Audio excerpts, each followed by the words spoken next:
آپ کو بتاؤں، نماز ایک لذت والا کام ہے، نماز ایک ذوق والا کام ہے۔ پتہ ہے بہت سارے لوگ بے چین کیوں ہیں؟ نماز وجود کی ضرورت ہے۔ جب لوگ نماز نہیں نہ پڑھتے، اللہ تعالیٰ نے وجود کے اندر روٹی کی خواہش رکھی ہے، پانی کی خواہش رکھی ہے، نیند کی خواہش رکھی ہے، تو جس کو رب نے پیدا کیا اس کے وجود میں عبادت کی جگہ بھی رکھی ہے۔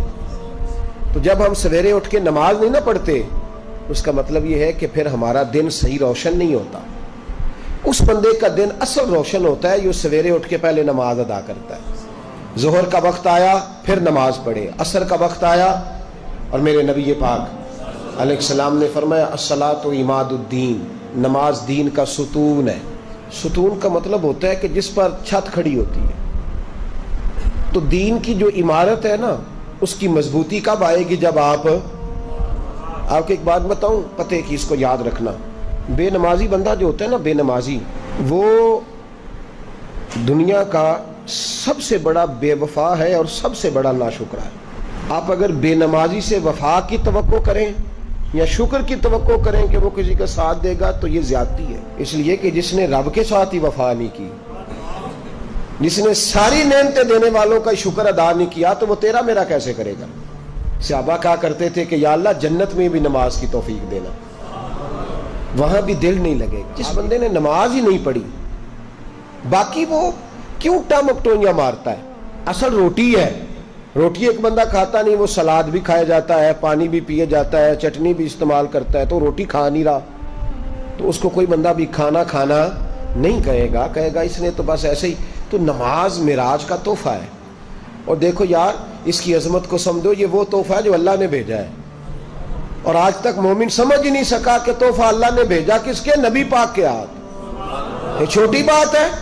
وہ جعلی پیر، وہ لفنگا جو لوگوں کو کہتا ہے کہ نماز کوئی نہیں، ہم دل کی پڑھتے ہیں، اس بے حیا کو یہ نہیں خبر کہ سب سے بڑی معرفت کا نام نماز ہے؟ اس لیے کہ یہ تو وہ والی معرفت ہے جو اللہ نے اپنے نبی کے ہاتھ بھیجی ہے۔ درجے سارے ملتے ہی نماز سے، مقام سارے کھلتے ہی نماز پہ ہیں۔ میرے رسول پاک نے فرمایا اللہ تعالیٰ نے کوہ طور پر نور کی ایک تجلی ڈالی جس سے حضرت موسیٰ بے ہوش ہوئے۔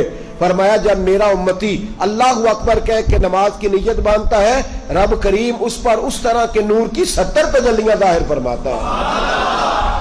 آپ یقین کریں جب اعلیٰ مقاصد کی بات ہوتی ہے تو میں ڈر جاتا ہوں۔ میں کہتا ہوں میں اس قوم سے کیا کہوں کہ جہاد کرنا ہے، افغانستان کے بچوں کو بچانا ہے جو ابھی تک نمازی نہیں ہو سکی، جس سے آج تک ہم نماز کی پابندی نہیں کرا سکے، وہ قوم دین کا بول بالا کرے گی؟ اب تو شرم آتی ہے کہتے ہوئے کہ نماز پڑھا کرو، شرم آتی ہے یہ لفظ ادا کرتے کہ ہماری ساری زندگیاں گزر گئیں، ہم ایک نماز نہیں پڑھوا سکے۔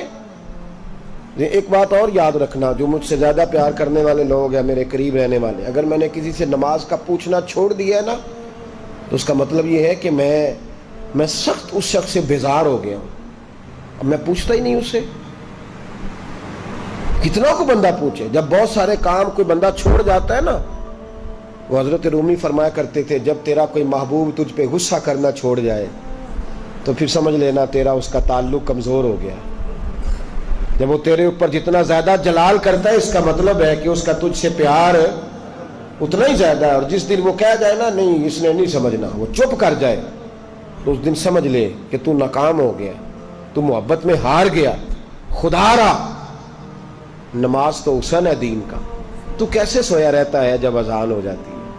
تجھے کیسے خیال نہیں آتا جب تجھے مسجد؟ تو بتا تو صحیح، اللہ کی دھرتی پہ رہ کے، اس کے آسمان کے نیچے اس کی روٹی کھا کے، پھر وہ جب سزا دیتا ہے نا تو پھر کروڑوں روپیہ دراز میں پڑا ہوتا ہے، پر مالک کہتا ہے بس سوائے دوائی کے کوئی شے نہیں تجھے کھانے دوں گا، کھا کے دکھا، کر جرت، کر ہمت۔